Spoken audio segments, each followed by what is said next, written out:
tuleb juttu siis energia jäävuse seadusest.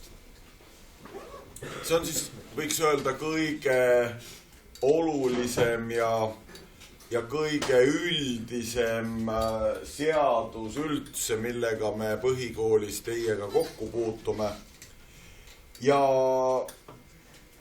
ta kõlab siis, eks ole, selliselt, et energiat ei teki ega kao iseenesest, vaid et energia võib siis kanduda ühelt kehalt teisele või siis muutuda ühest liigist teise.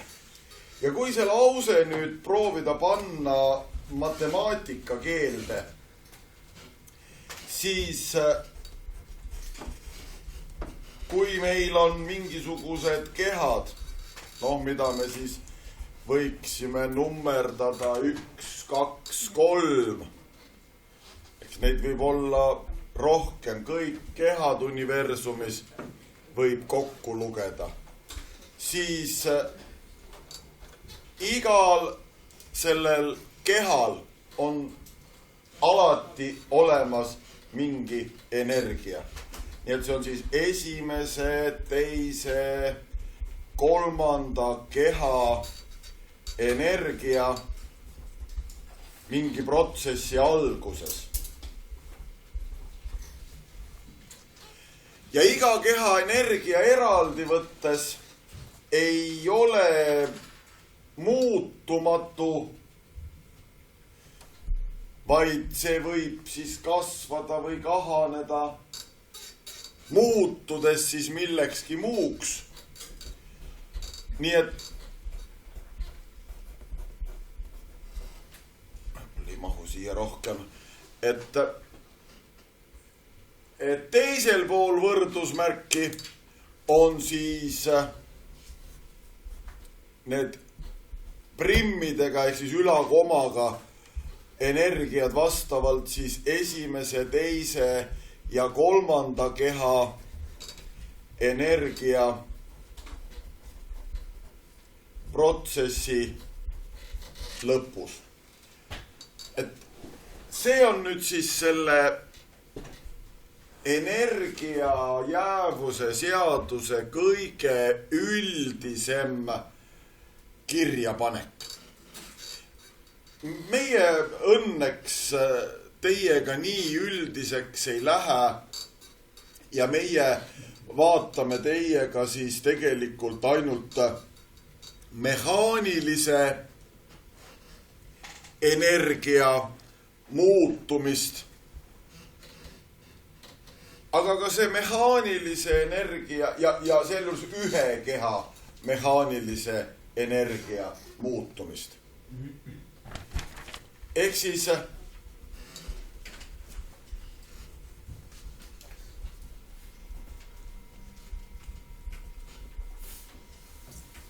meie vaatame sellist olukorda, kus mingisugust keha kas siis visatakse alt üles või lastakse kukkuda või visatakse ülevalt alla.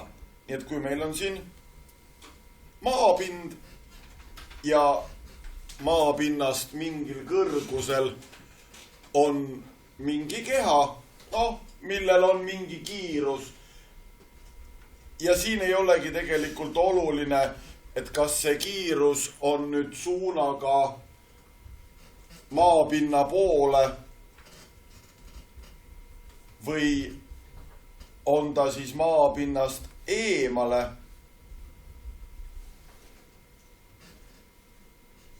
Ja teate, miks ei ole see oluline?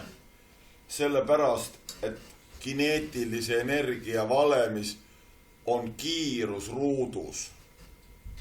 Et järgmisel aastal 10. klassis me õpime teiega seda, et mõnikord tuleb lugeda kiirus positiivseks ja mõnikord negatiivseks, aga kui ma tõstan ruutu positiivse arvu, on vastus positiivne arv.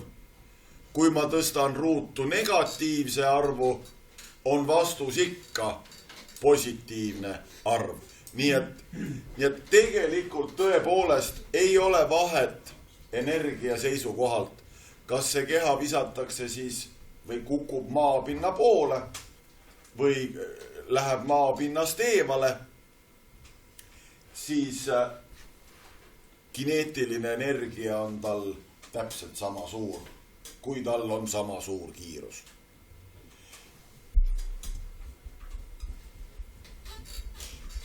Eks, et see on siis alguses, ja siis ta on jõudnud, eks ole, madalamale.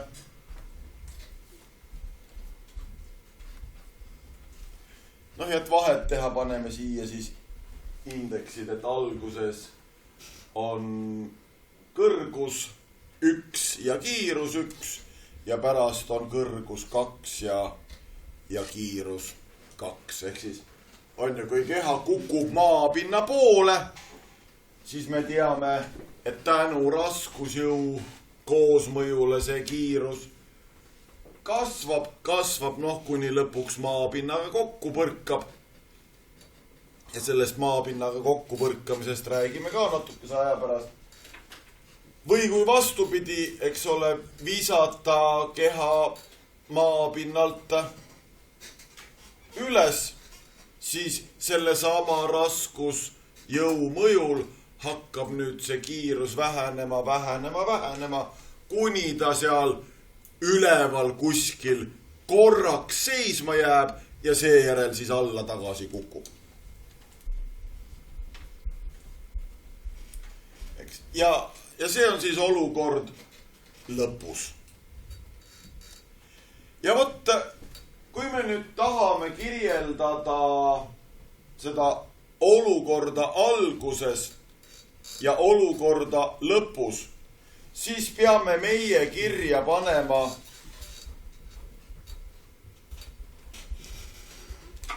milline on kineetiline energia alguses ja milline on kineetiline energia lõpus ja milline on potentsiaalne energia alguses ja milline on potentsiaalne energia lõpus ja alguse energiate summa peab siis olema täpselt sama suur kui lõpu energiate summa. Ja just seda valemit hakkame meie teiega siis kasutama. Ja olgu siis kirja pandud siia veel ka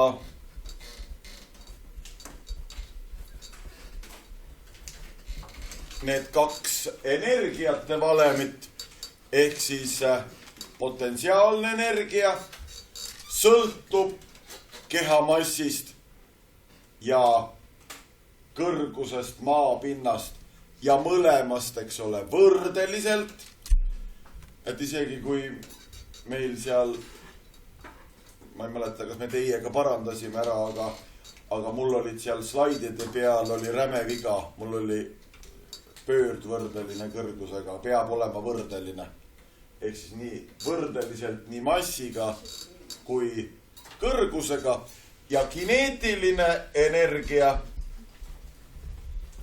on samuti